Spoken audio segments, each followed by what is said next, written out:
Good day, and thank you for joining us at the Engerati studio. We are located at the CTICC for the Africa Utility Week 2014. And here with us, we have Imraan Mohamed, who's the marketing manager of Itron. Thank you for joining us once again. You were in our studio last year. How are you finding the conference this year? What are you seeing that's perhaps maybe a bit different, maybe something exciting, maybe something a bit disappointing?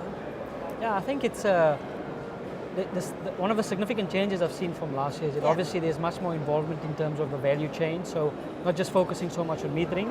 You know, there's service providers right up to generation capacity. Yeah. There's a lot of new technologies, companies talking about clean energy. So I think it's a reflection of what's the challenges in the industry, but also some of the movements and solutions towards trying to adapt these things, particularly in African context. Yeah. You were saying that perhaps maybe there was maybe a few companies that are coming here and utilities that are just maybe a little bit intimidated by the number of vendors and products and services on offer.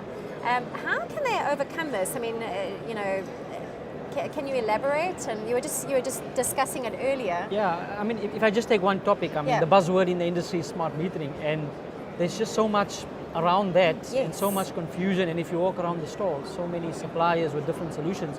Yeah. So a lot of the utilities are, I would say, overwhelmed and a bit confused as to what is all of this and what do I really need and what do I want. And that's just on one aspect. And now you bundle onto that, the whole value chain in terms of transmission, new power generation, and there's so many additional companies looking at those aspects. So I think it can get a bit overwhelming. But that's the beauty of this type of event, where it's an opportunity for people to see all of this. Yes, it's overwhelming, but there's a conversation engagement. So I think I've been in a couple of presentation sessions. Yes. And judging from the level of questions and the interest, you're always going to find a mixture of maturity. So some customers are quite mature, they understand what they want, they've played a bit with some of the technologies, they have some strategy to some point, and there are others that are just starting from scratch, because I mean most of Africa have got challenges where they still need to invest in getting infrastructure out there, they need to get electricity to the people. So there's this challenge of maturity of the customer, understanding maturity of the technology, what's available. And yes, while it's confusing and it can be intimidating, I think this is a perfect opportunity for the conversation to happen. And I mean, other than conversations like this, at the conference, what is the solution to that? Getting in a third party, getting in a effective project management team. We were talking the other day about risk management, for instance, from start to end.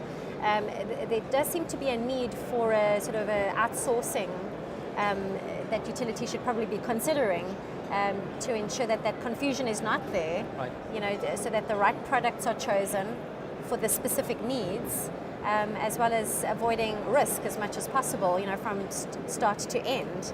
What is your opinion on that about outsourcing? And look, there's the one is, it depends on the size and the nature of the utility. So some of the bigger ones like to retain control, and I think some of the core business that's core to the utility, they don't want to outsource that. So from that perspective, you find that kind of diversity. But however, there's a significant loss in skills and knowledge within the smaller utilities, if you want, and that does create problems when you have a churn of staff, knowledge leaves the company.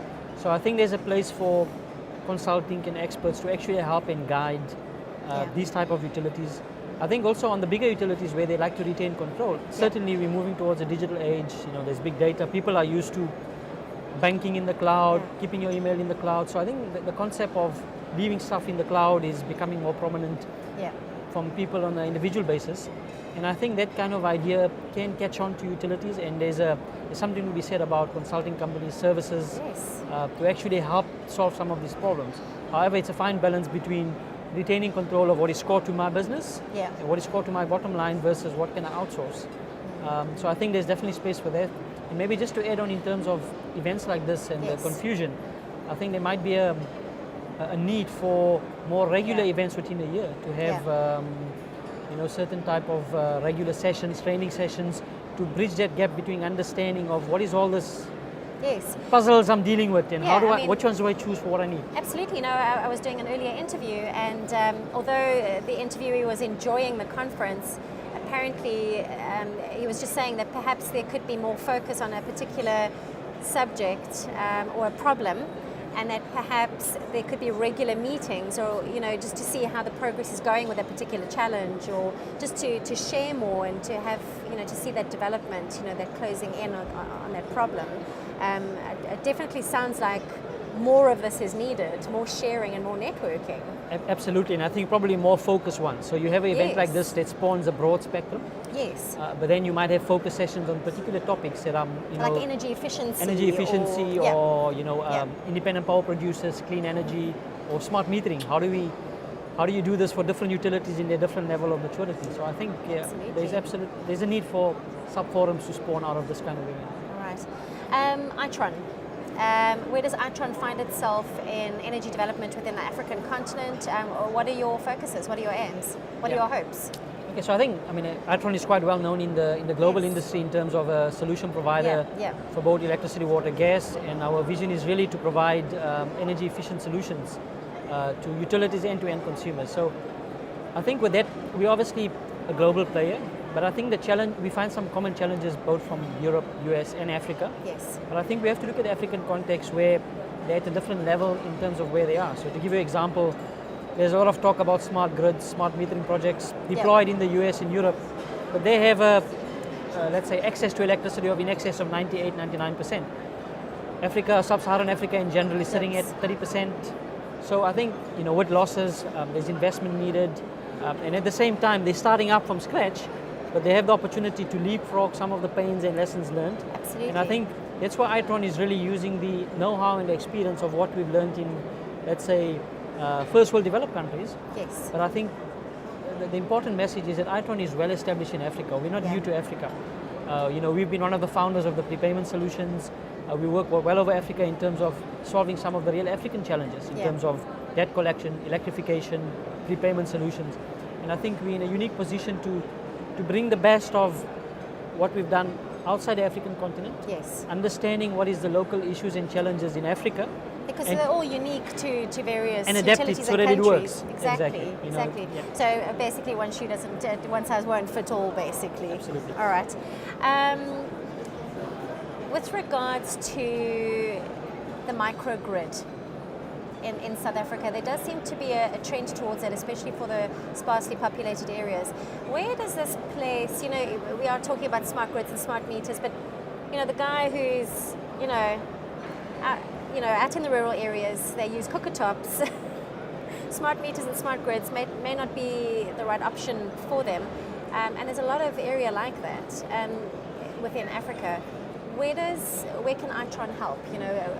How can that situation be alleviated?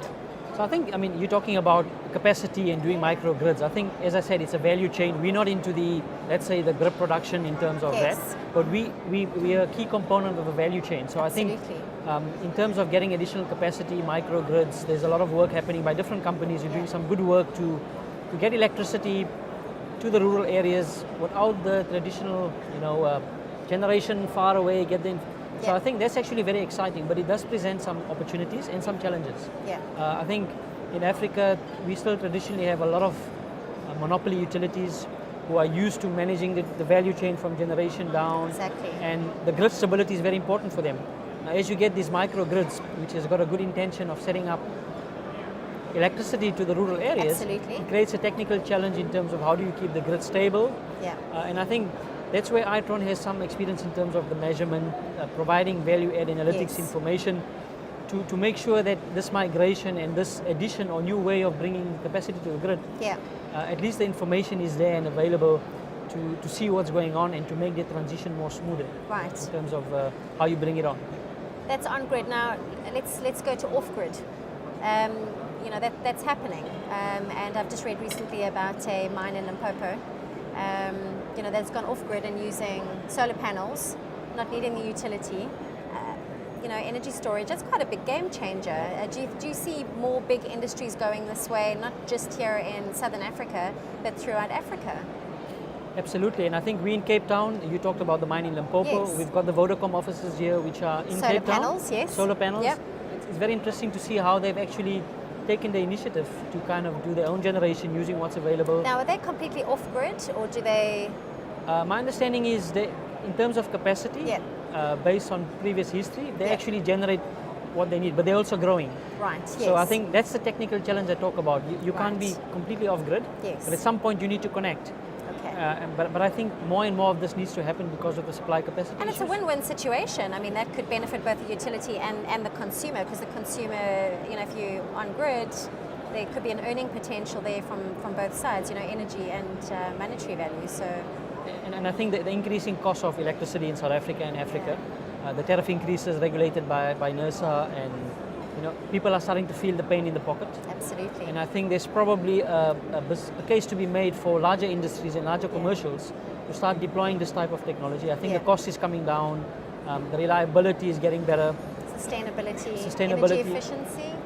I think the one driver in Africa is the cost, but I think in my view is in Africa, because of where we are in the maturity chain, there's talk about energy efficiency and being green to the environment, but there aren't legislation or drivers forcing it, because at this point people are saying I need electricity, and the bigger corporates need to start thinking about, yes, I can save money by being off grid, Yes. but I also need to be, let's say, conscious of the environment I'm living in and do my bit to it. So I think Using cleaner energy. the more we get legislation and things driving that awareness for industrial, commercial customers, we'll see more of the solutions coming in here. Sure. Okay, so it might just come down to legislation at the end of the day, but it is very good to see that a lot of companies are already doing it off their own steam, and we can only hope for more development. And as I reckon, as more go off grid and supply their own energy, I think people will see that it's not so difficult and it has long-term benefits, as does being on grid and perhaps generating, transmitting the energy back to the utility. So win-win for all. Absolutely, and I think one of the things where Itron can really offer to the industry is that whether it's an off-grid or on-grid or microgrid solution, at the end of the day, you need to understand what's going on. So measuring which energy is flowing, and I think that's where we really have the knowledge and expertise globally and in Africa in terms of prepayment, measuring whether it's electricity, gas, water, to bring holistic solutions to actually manage a transition that's happening upstream in terms of the grid and energy efficiency. So I think the raw measurement and the tools and the value add of understanding what's happening. I mean, Itron's been in that game, and we're quite excited to be involved in a number of different projects, whether it's smart metering, which is not for all of Africa, all segments I would say. We're involved in prepayment. We're actually involved in City of Cape Town with a pilot where they're looking at grids or the net metering tariff, where we're using simple prepayment technology to manage the process.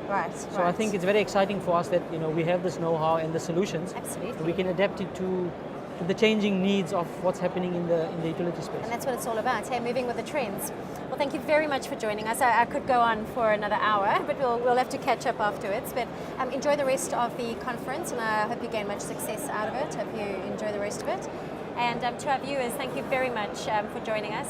Please remember that we have a number of interviews that have been running throughout the 2 days, so please feel free to have a look at those. Thank you.